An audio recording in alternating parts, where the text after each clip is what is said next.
Right, welcome back to Wtf Rc Cars. So, we're going to do a full guide on fitting the rear diff housing for the Vitavon diff covers, but there's not a deal of point, it's 90% same as front.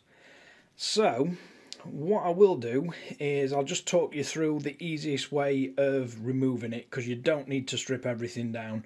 So you've got your 4 screws on bottom, and then remove these 2 screws and these 2, and then move around to this side, and that'll let you take this off.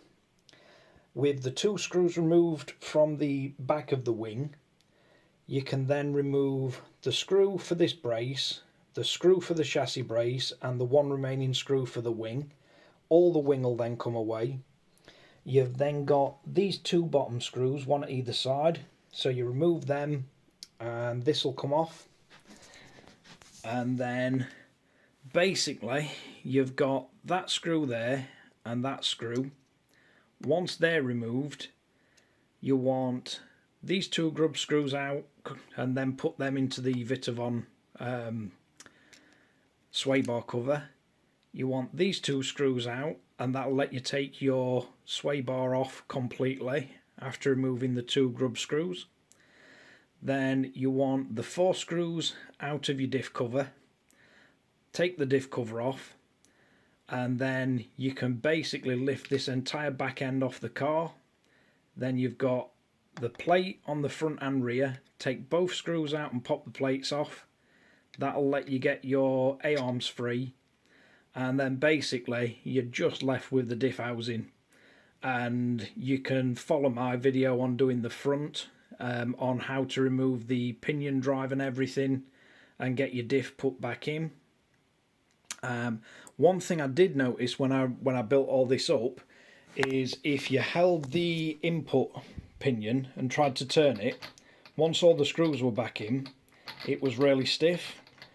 And I basically found out that the EXB chassis isn't milled down quite as far as the normal chassis. It probably explains why the RPM guard has this little indentation on it, because the bottom of the EXB chassis is flat. So what I needed to do is mill the left hand side as you're looking at the back of the car. The little indentation, I've milled it out ever so slightly, and as you can see now, it doesn't bind at all. So let's crack on with video, and I'll show you how it all gets reassembled and the what needs milling out on the chassis. Right, so hopefully you can see where how fine the particles are from that.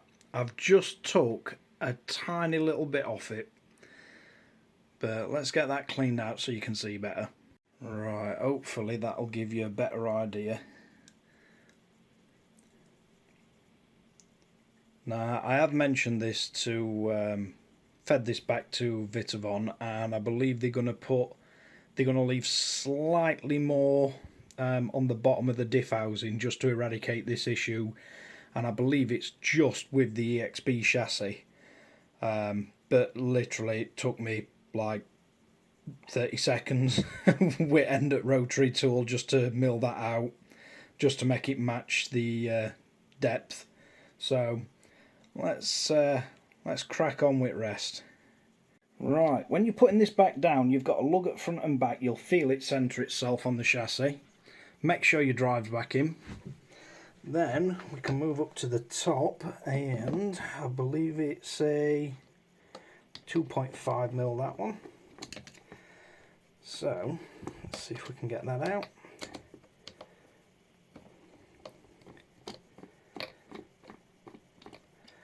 If you do need a bit more of a detailed description of stripping the diff down, you can just watch the first video I did up front, because it's exactly the same. Right, so if we just move that to the side,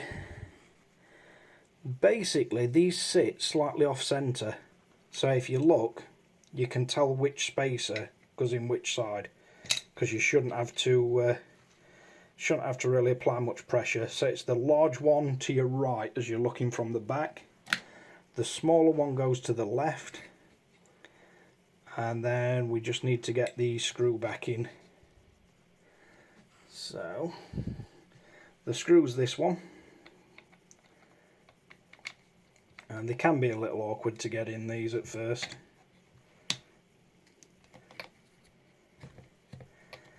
But you give them a bit of a wiggle around and they do go back in.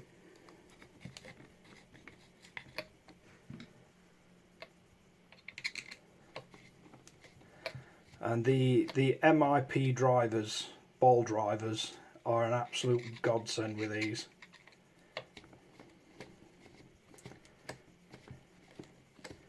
They do let you not have to mess around taking wheels or anything off. Just makes it a lot easier to get a really good sort of drive on the hex heads. And these are going into, I think these are both locking nuts, so shouldn't have a problem with, you don't need to go crazy tight on them. So let's get that back in. And again, the angle that you can get at with these ball drivers is absolutely fantastic.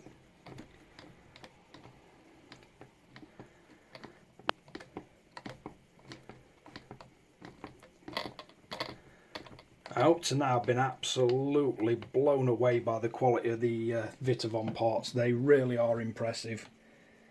And just even when you're fastening this down, you can feel with no shims at either side, there is no left to right play whatsoever. But yeah, that's not catching at all now. That's definitely, I can spin that round easy. Next thing, we want these two screws in and this little thing back on, and I'll need both hands for that, so I'll be back in a second. Right, so that's them two screws back in and that back on. We've got the top brace and the chassis brace back where it belongs, and let's see if I can flip the car back over without throwing everything all over the floor.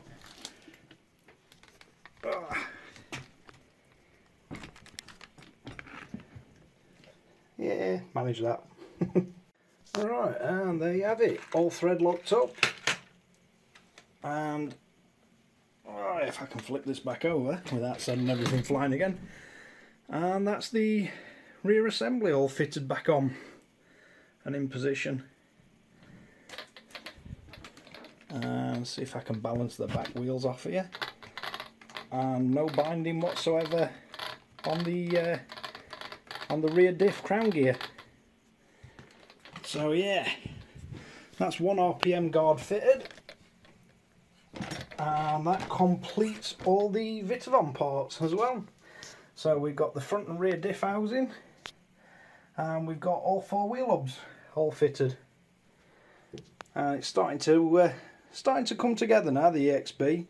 I've got a cap pack to fit on there. I think I'm going to see if it'll just sit down here, possibly. Just to give these a bit of backup in case I do want to do any high speed runs with it. The cap packs are worth fitting to most of your ESCs, because as you start getting flat out, the FETs are switching that fast in here. You do get a, now if I get terminology right, I think it's backward EMF, but basically you get pulses of power feeding back, and these guys get worked really hard.